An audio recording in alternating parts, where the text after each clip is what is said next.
Hello, Namaste. Hope you all are doing well. Once again, I am here with the new topic of Class 6, Chapter 1 R Environment. Please lend me your ears for the pronunciation R Environment.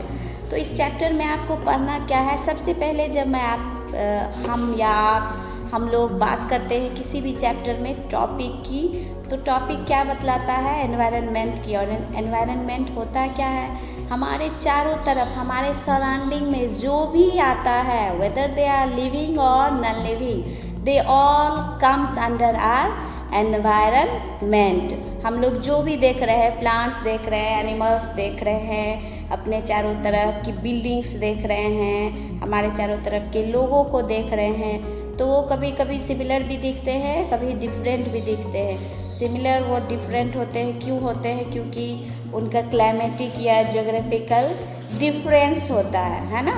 और living things की जब हम बात करते हैं या living objects की बात करते हैं, तो एक बात बहुत ही इम्पॉर्टेंट है कि लिविंग ऑब्जेक्ट्स जो है वो कभी भी आइसोलेशन में नहीं रह सकते, वो आइसोलेट नहीं रह सकते हैं। आइसोलेशन टर्म तो आप लोग सभी जान गए होंगे।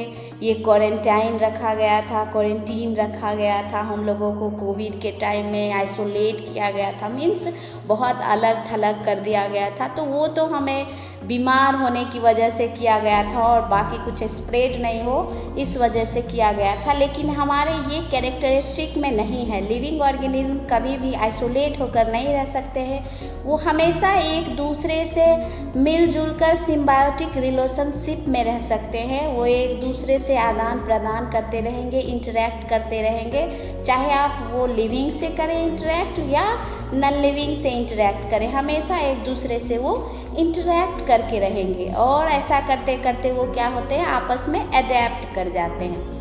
तो हमने अभी बात कही कि लिविंग और नॉन लिविंग थिंग्स या ऑब्जेक्ट से मिलकर बने होते हैं हमारे एनवायरनमेंट में जो भी चीज़ है। तो सबसे पहले इसकी बात करते हैं दो कंपोनेंट की। हमारा एनवायरनमेंट जो बना हुआ है, they are made up of two types of component.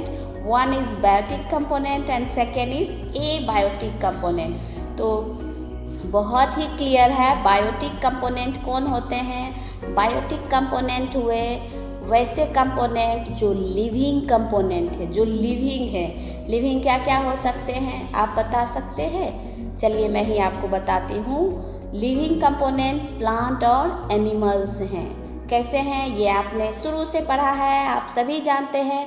ये सांस लेते हैं, इनमें सारे कैरेक्टरिस्टिक लिविंग वाले हैं। इसलिए लिविंग कंपोनेंट में कौन कौन आते हैं? प्लांट्स और एनिमल्स। तो ये हो गए बायोटिक कंपोनेंट। और ए बायोटिक कंपोनेंट की बात करते हैं तो इसमें नॉन लिविंग कंपोनेंट आते हैं। नॉन लिविंग कंपोनेंट में एयर हो गया, वाटर हो गया, टेम्परेचर हो गया, है ना। तो जितने भी नॉन लिविंग कंपोनेंट हैं वो हो गए एबायोटिक कंपोनेंट, और जितने भी प्लांट्स और एनिमल्स वाले कंपोनेंट हैं वो हो गए बायोटिक कंपोनेंट। और दोनों मिलकर क्या बना दिए? हमारे एनवायरनमेंट को बना दिए। अब हम लोग डिटेल्स में पढ़ेंगे बायोटिक कंपोनेंट के बारे में। तो बायोटिक कंपोनेंट में मैंने आपको बताया कि दो कैटेगरी आती है, एक प्लांट्स है और दूसरा एनिमल्स है ना। तो हम लोग इसको वन बाय वन बहुत ही अच्छे से पढ़ेंगे।